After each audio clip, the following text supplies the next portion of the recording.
Hello everyone. Many a times in your games you will come across this kind of position where one of the players has a rook whereas the other player has two connected pass pawns. And in this scenario both the kings are too far away from the pass pawn. So neither the white king can go and help with the promotion of the two pawns.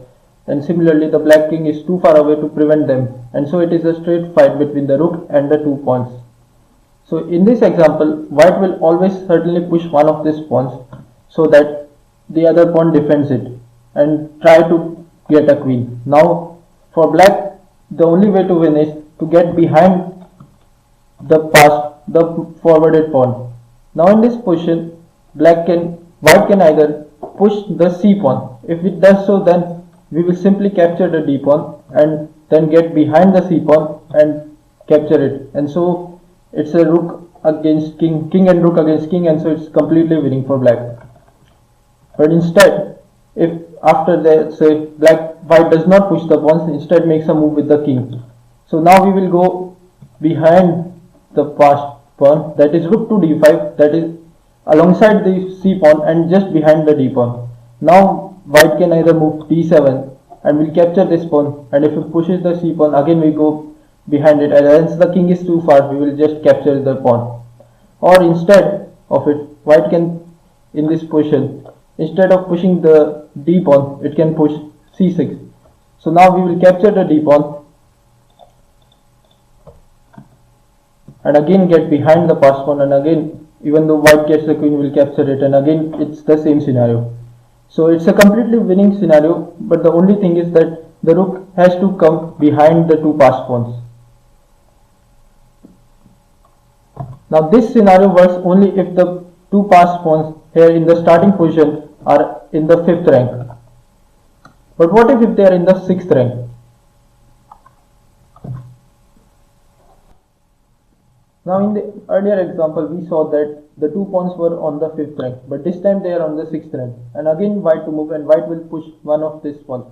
Now we do the same trick, that is get the rook behind the advanced pawn. This does not work. White can simply push the c pawn, and if rook takes, then we bring the queen in, and now it's completely winning for white, which is a queen against rook king. Now instead, if rook goes behind the c pawn, then it obviously doesn't work because we just simply get a queen into the game, so that also does not work. And after d7, if rook goes to the 8th rank, then white will simply push the c pawn, and then it will promote one of the pawns, and rook captures and queen captures, and again it's a king and queen against king, so again completely winning for white. And in this position there are no useful checks because the king can come close to it. But if for example the king had some more distance with the rook, then again the king will just go towards the rook, so that there are no useful checks. Now in this position, after d7 and rook to d3, white does not have to push c7, it can also push its king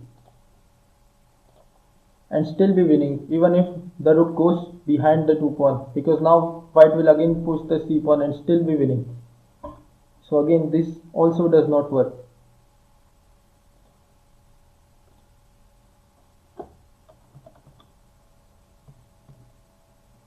Now this is from the perspective that white was to move. What if in this position it's black's turn to play? Can black win this game?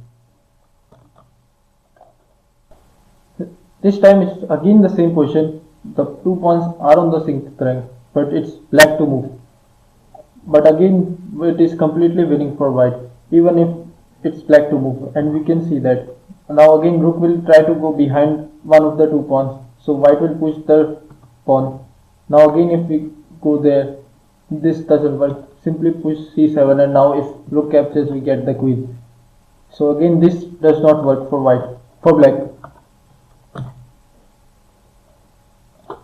Now in this position, if rook tries to attack the two pawns, then it also doesn't work. We just simply white will push one of the pawns, and again it will get a queen. And the same thing applies to if rook goes to f7 or to f8. So there is no way for black to actually prevent white from queening this game, and so it's best case scenario for you here is that your opponent doesn't know how to win queen against rook endgames.